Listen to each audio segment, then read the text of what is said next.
असरुद्दीन ओवैसी साहब भाषण दे रहे हैं डुमरी उपचुनाव में, खड़ा हो चुके हैं।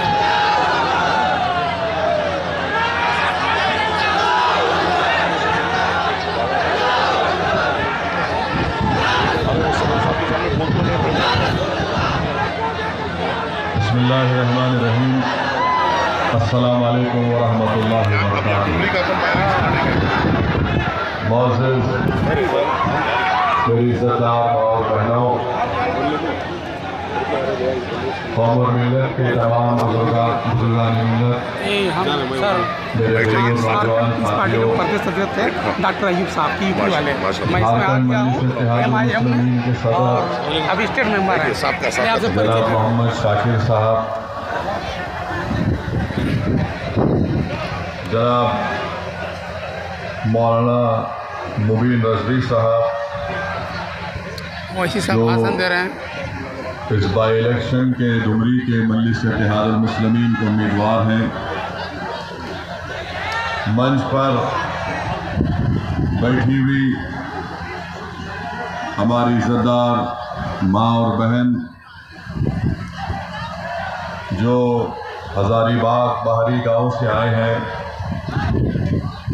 अशफाक खान साहब की माँ और बहन भी आज हमारे साथ इस मंच पर बैठी हुई है। वो अशफाक खान जिसको पुलिस कस्टडी में कत्ल कर दिया गया है, कैसर इमाम साहब, समीर अली साहब, इंतखाब आलम साहब, मंसूर आलम साहब, खैस अंसारी साहब, उमामत कौल साहब जो कौमी सदर हैं कौल की तंजीम के, असदुल हक साहब उर्फ बबलू मुखिया साहब, हाजी तनवीर साहब, MN खां साहब, कामरान खां साहब, मेरे अजीज़ दोस्तों और बुज़ुर्गों, मैं सबसे पहले आप तमाम का दिल की गहराइयों से शुक्रिया अदा करता हूँ कि आपने अपना कीमती वक्त निकालकर आज के इस जनसभा में आपने शिरकत की। आप तमाम का बेहद शुक्रिया कि आज इतनी बड़ी तादाद में आप यहाँ पर आए हैं। मेरी आपसे गुजारिश है और मैं आपका शुक्रिया भी अदा करना चाहूँगा कि 2019 में भी मैं यहाँ पर आया था इसी ग्राउंड पर, और उस वक्त भी आपसे आपके दरमियान में खड़े होकर मुझे कुछ बोलने का मौका अल्लाह सुब्हानहू व तआला ने दिया था। आपने मजलिस के उम्मीदवार को उस वक्त भी अपने दुआओं से और वोट से नवाजा था, और उस वक्त हमारे उम्मीदवार मौलाना मुबीन रजवी साहब थे जो आज भी हैं। आपने 2019 में जो हमको वोट दिया, आपका बेहद शुक्रिया। अल्लाह आप तमाम को सलामत रखे। मेरी आपसे गुजारिश ही है कि 5 सितंबर को जो दोबारा इलेक्शन होने जा रहा है, आप तमाम लोग ज़रूर अपने वोट का इस्तेमाल करिए और मजलिस के उम्मीदवार का इंतखाबी निशान पतंग छाप है। पतंग छाप पर बटन दबाकर आप अपने इत्तेहाद को कामयाब करिए, अपने सियासी शऊर को कामयाब करिए और इस विधानसभा के विकास के लिए, इस विधानसभा में गरीबों और मजलूमों की विकास के लिए, झारखंड की कमज़ोर और मजलूम आवाम की इंसाफ के लिए एक आवाज़ को आप झारखंड के विधानसभा में भिजाइए। आज मैं आपको बड़ी जिम्मेदारी के साथ ये बात कह रहा हूँ कि जब तक आप अपने वोट से मुत्तहिद होकर इत्तेहाद पैदा करके आप अपने वोट से मजलिस के उम्मीदवार को कामयाब नहीं करेंगे, याद रखिए मेरी इस बात को कि आपसे कभी इंसाफ नहीं होगा। आपके गांव में, आपके विधानसभा में विकास का काम नहीं होगा। अगर आप ये समझते हैं कि हम सिर्फ वोट डालने वाले बन गए हैं और हमारे वोट डालने से हमसे इंसाफ होगा, हमारे वोट डालने से जिस तरह हजारीबाग में अशफाक खान को मार दिया गया, उसके परिवार को इंसाफ मिलेगा। अगर आप ये समझ रहे हैं कि जिस तरीके से आज आए दिन झारखंड में मॉब लिंचिंग के ज़रिए से लोगों को मार दिया जाता है, वो रुक जाएगा, वो नहीं रुकेगा। मेरी ज़दा और माँ और बहनों, मेरे बुजुर्गों, मेरी इस बात का आप यकीन कर लो, ये उसी वक्त रुकेगा जब आपके लिए लड़ने वाला कोई एक एमएलए होगा जो झारखंड में जहां कहीं भी किसी गरीब, आदिवासी, मुसलमान या दलित पर जुल्म होगा, वो दौड़ता हुआ उस पीड़ित परिवार के दरमियान में पहुंचेगा, उनकी लड़ाई को अपनी लड़ाई समझेगा, उनकी तकलीफ को अपनी तकलीफ समझकर वो इंसाफ की लड़ाई लड़ेगा।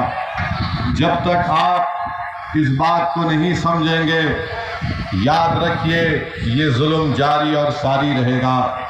मुझे अफसोस इस बात का है कि अभी हम सुन रहे थे कि यहाँ पर मुख्यमंत्री आए थे हेमंत सोरेन साहब, और उन्होंने आकर ये कह दिया कि झारखंड में कोई मॉब लिंचिंग नहीं हुई है। हम झारखंड के मुख्यमंत्री को याद दिलाना चाहते हैं, शायद वो इतना काम कर रहे हैं कि आजकल बहुत सी चीज़ों को भूल जाते हैं, या फिर उनकी उम्र भी बढ़ रही है, नहीं मालूम। मैं मुख्यमंत्री को याद दिलाना चाहूँगा कि हमारे मंच पर अशफाक खान की माँ और बहन बैठी हुई है। मुख्यमंत्री, क्या आपको अशफाक खान की मौत मालूम नहीं हुई कि आज अशफाक खान की माँ को और उसकी बहन को हमारे मंच पर आना पड़ा आपको आईना दिखाने के लिए कि अशफाक खान की मौत तुम्हारी हुकूमत में, तुम्हारी पुलिस स्टेशन में उसकी हत्या कर दी गई थी। हम यहाँ के मुख्यमंत्री को याद दिलाना चाहेंगे जिन्होंने कहा कि मॉब लिंचिंग नहीं हुई, तो फिर सिकनी गांव में, रामगढ़ में शमशाद अंसारी को किसने मारा? क्या कोई आसमान से उतर कर आए और मार कर उड़ कर चले गए?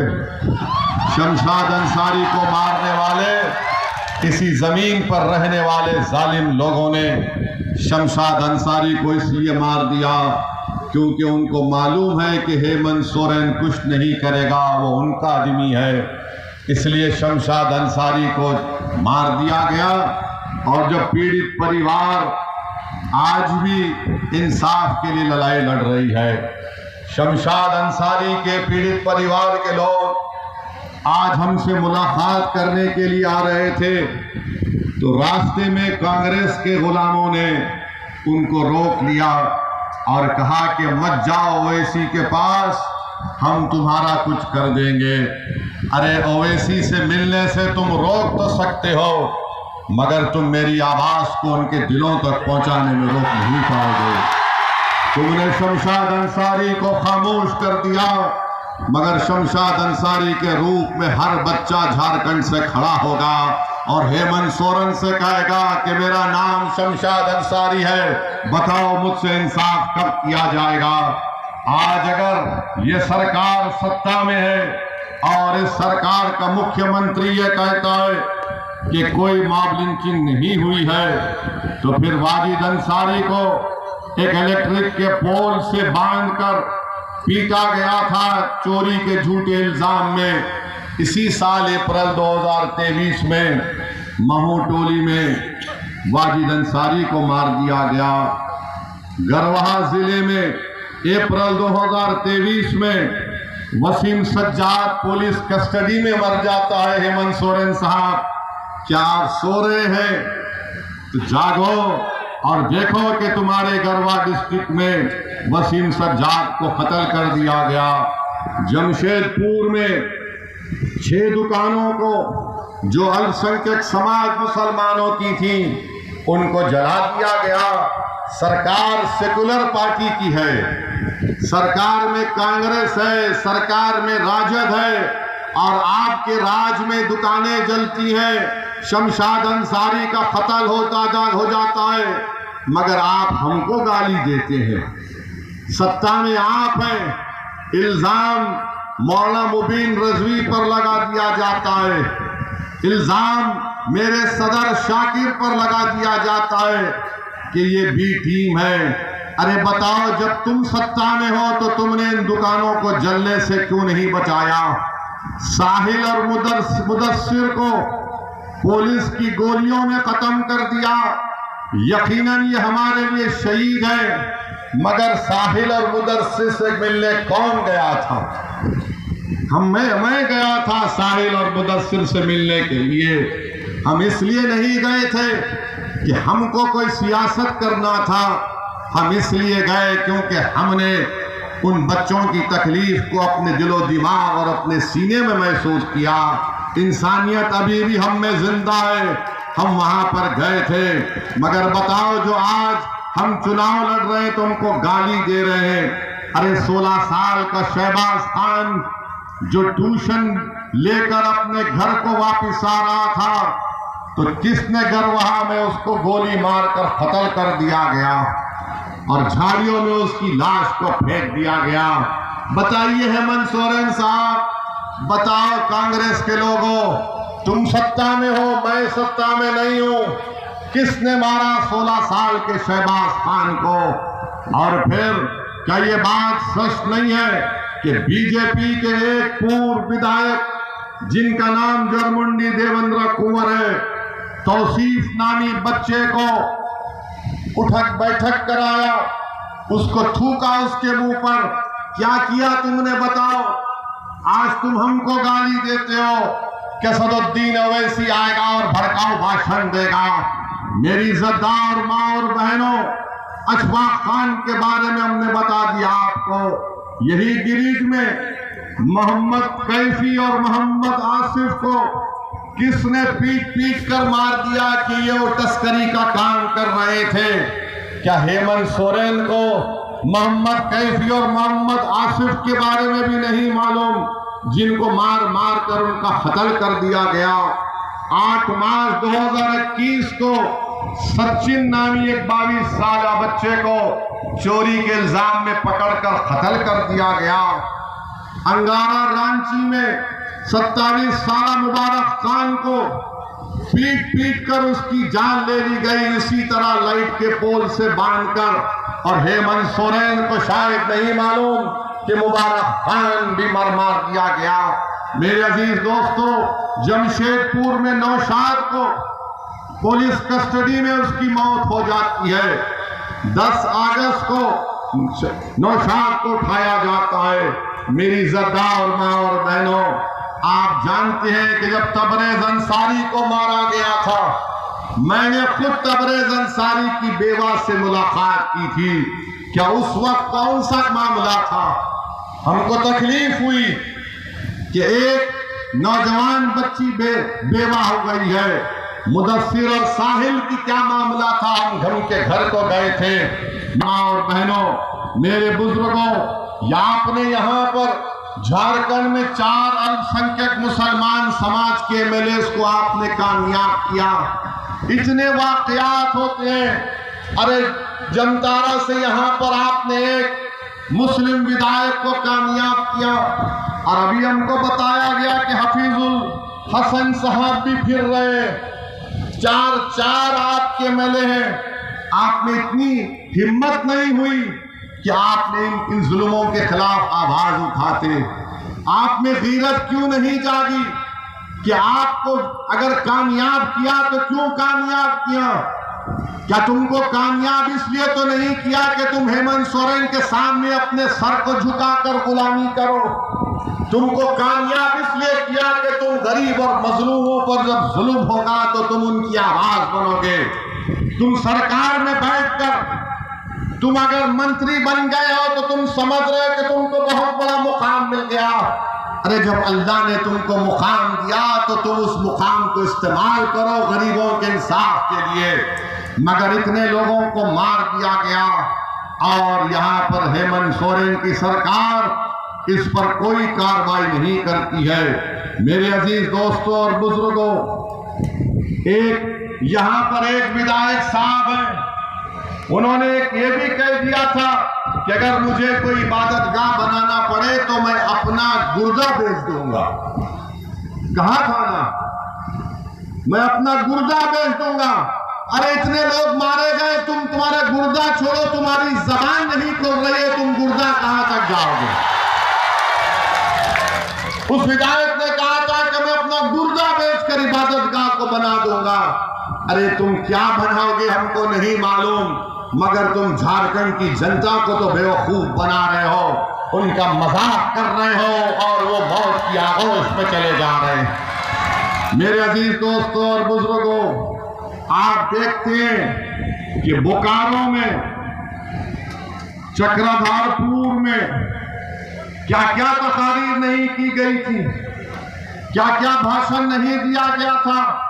अगर हम उस पर बोलना शुरू करेंगे तो फिर एक नया तनाजा यहां पर पैदा होगा।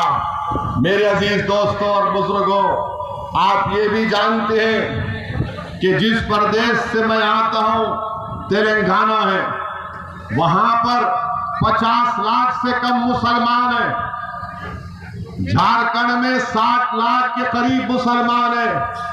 और हम जिस प्रदेश से आते हैं वहां पर अल्पसंख्यक समाज का एक मंत्रालय है, और इस साल का बजट क्या है आपको मालूम?